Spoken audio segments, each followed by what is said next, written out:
Okay, check it out. It's so much deeper than that. It's about connecting.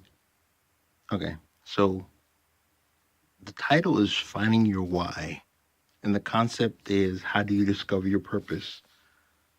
You wake up every day and you're looking for meaning, and you're looking for the first thought that comes to your mind, and you assume that that's the most important thing for the day.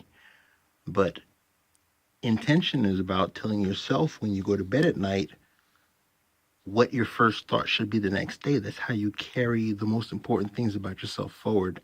That's how you develop an identity narrative. Okay? It's simple, it's geeky. But the concept of anchoring is that from time to time you drop yourself a note about who you want to be. You drop your most important thing. You set an intention. When you set an intention, you mark something either in space and time in the future to remind yourself.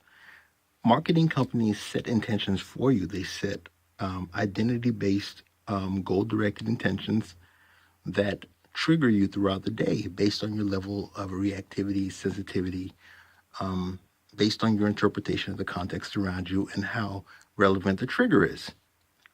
The word they use for that is saliency. So marketing companies increase the saliency of certain symbolic elements embedded within your environment such that they can trigger you to increasingly think about their product, which is woven within your identity. And as such, you retrieve the memory associated with the trigger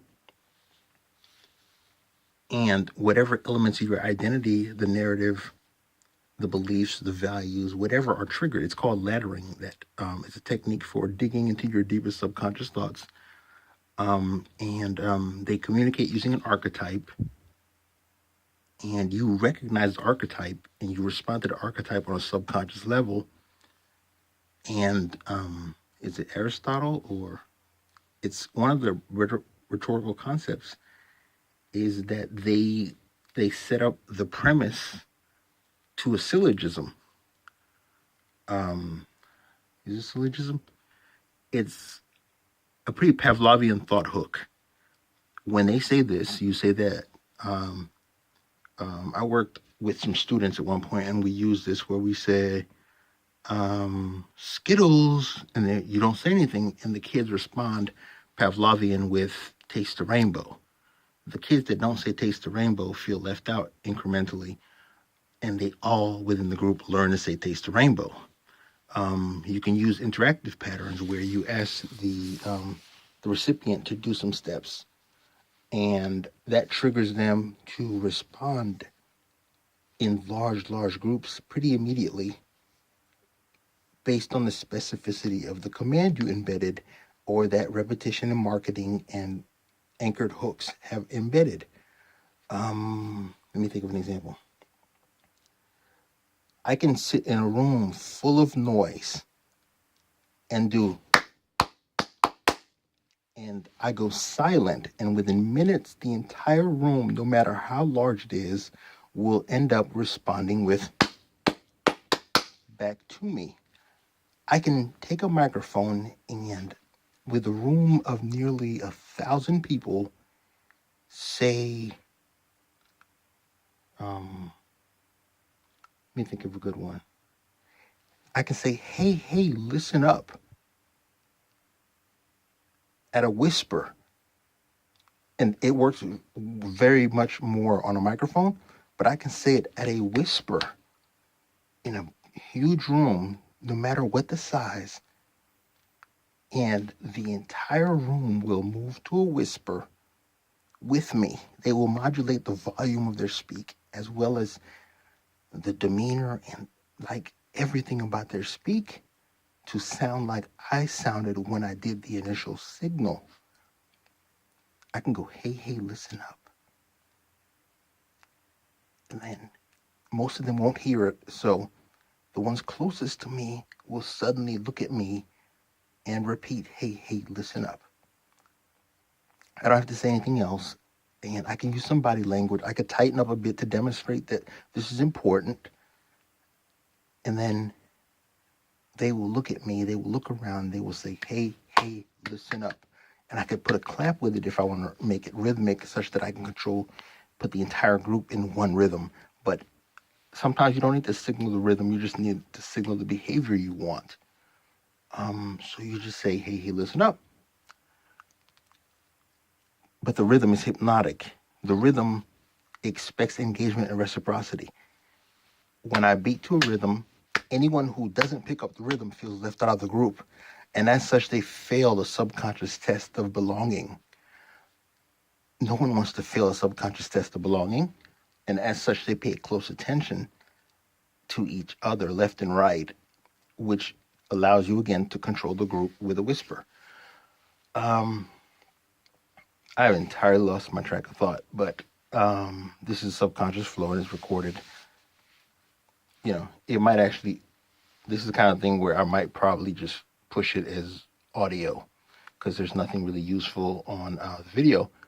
So what I'm going to do is I'm going to push it to YouTube, and I'm explaining this for a reason so that people who are wondering how I'm breaking the information down can kind of follow what I'm saying and benefit from it.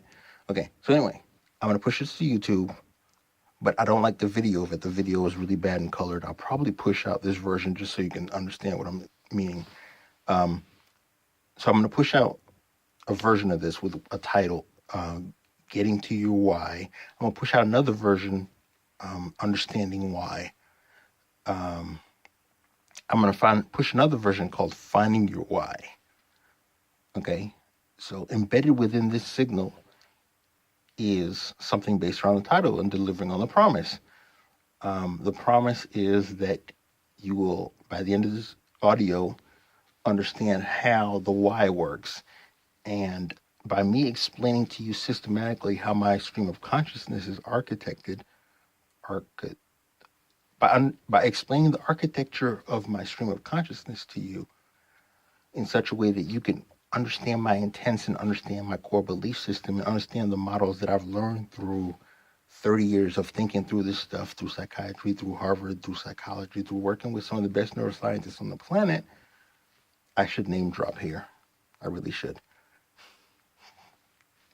I'm not even subtle with mine. But anyway, as I'm walking you through these concepts, you're paying close attention if you're engaged. Like Paul Ramsey, hypnoticthoughts.com. That was an example of an anchor, hypnoticthoughts.com. And I'm going to spell it out so that it brings your entire attention, if you're listening to this audio, to the concept. Hypnoticthoughts.com is one of the sites that I work at, and I endorse them, and that's where I learned hypnosis.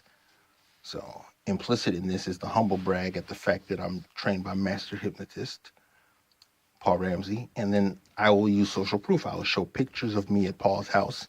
No, Paul came to my house for 3 days and taught me hypnosis, and there's videos of me hypnotizing Amy that demonstrate that I've learned that skill, in case there's any question. And Amy remembers that, so if I need to send Amy a signal, I can just say, Amy, check out that video. But going back to the core thought,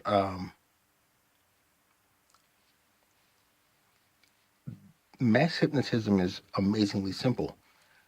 It's based on sending signals through a large group of people, the large majority of whom, when they hear the signal, respond through actions, behaviors, speeches, thoughts. Some thoughts, the majority of which remain subconscious because they're not ready to deal with yet, but still trigger anchors that they set within themselves at some point in life. A decision they made to, when they hear this trigger, respond this way because of anticipation of a reward based on them doing the thing. And this is the concept of what's it called? This is intermittent reinforcement at work. Sign tracking versus goal tracking. This is how you condition someone into sign tracking. I gotta stop saying That's what my coaches would tell me. And I said it right afterwards. So I'm probably gonna push this to audio, but the concept I'm trying to get at is that you set a set of anchors within someone's subconscious mind, and you can do this to yourself. This is auto suggestion from Think and Grow Rich. You set anchors based on your intentions, the outcomes that you want, and how you do them, how you intend to do them. See that word, intend. Set an intention based on how you intend to do it. Um, this is how you script your own habits. This is how you program your subconscious so that you don't have to all day be thinking about what should I do next. You let the environment tell you what to do next, and you disconnect that from your self narrative. I know that sounds twisted, but um, the difference between intention and expectation is you write your future by telling yourself, when I see this environmental trigger, I'm going to do this. That's intentional. That's planning. That's goal setting. That's organizing a team around a narrative. Um, I can see it, but I can't describe it right now, and it's challenging as hell. Uh, okay, so here's how it works.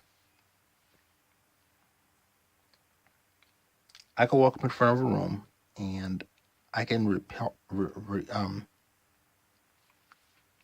I can recite part of any given commercial, the first part, the cue, and if I go silent and I repeat it often enough in a group, I can reliably expect that they will recite the tail end of the commercial. And not only that, if I'm quiet and I repeat it often enough, I can use the beginning of a commercial as a trigger to incite a large group of people into a desired behavior, including the purchase of a product. Uh, if I if I make the front end of the trigger something recognizable and fun, I can get them to repeat it to a large group. Now, this is even when they're away from me. They go home and they continue to recite things that I taught them, like two snaps and a whoosh, two claps and a whoosh.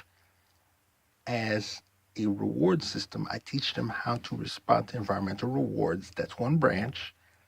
And then I teach them how to trigger those environmental rewards as part of a group systematic ritual. I don't know if that made sense. So I'm going to run it back for you. I can take a ginormous group of people and teach them to respond to a trigger with a certain response.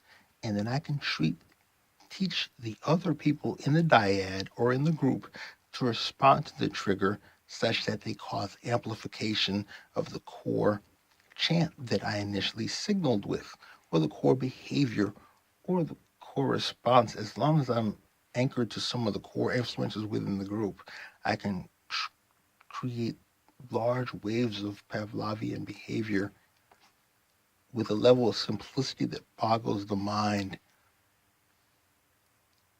It's deep as hell. Um, this is the concept of mass hypnosis. It's been done for decades. Other people know about this, and like if you watch some of Paul Ramsey's shows, you can see Paul can hypnotize an entire audience to think that he's invisible and then walk across the room and drink a bottle of water, and the audience darn near passes out. Paul can trigger a huge room of people to do a specific behavior that they would not normally do based on small, low-level, encrypted statements. It's not magic. It's been known since the dawn of time. It's just that some people have refined the skill by following the experts and learning the skill to a T. And it takes a long time. It's like 10,000 hours or something. It's mastery. But when you watch a masterworker's craft, specifically hypnosis, you see that the majority of us haven't mastered our core scripts, and as such are subject to intermittent and opportunistic triggering of elements of our subconscious mind that involve scripts, in large part with us spending money on certain items and objects as a way of symbolically self-completing. Think about that. Hard. That was an embedded command, by the way. Um, stuff's not magic. Stuff is basic science. It's basic neuroscience. It's so basic. It's neurolinguistic programming. It's hypnosis. It's marketing. It's beautiful. It's so beautiful. It is so deeply woven. It is so articulate. That's not the word I wanted. Um, intricate is probably a better word. Like the way you demonstrate your value is by expressing your perspective on a small piece of the semantic universe so that other people can, if they pay close enough attention to you, visualize the thoughts that you're having, and as such, create a new semantic map within their minds they can later visit and enjoy based on you leading them to thinking about this image that you built. Like if I can think about Avatar and get you years later to think about Avatar, I've sent a set of memes into your brain that alter the way you respond to the environment in which you live, despite the fact that we are separated by space, time, geographic location, and a lot of times culture at levels of abstraction. Legitimization code theory is what you want for that. Um, so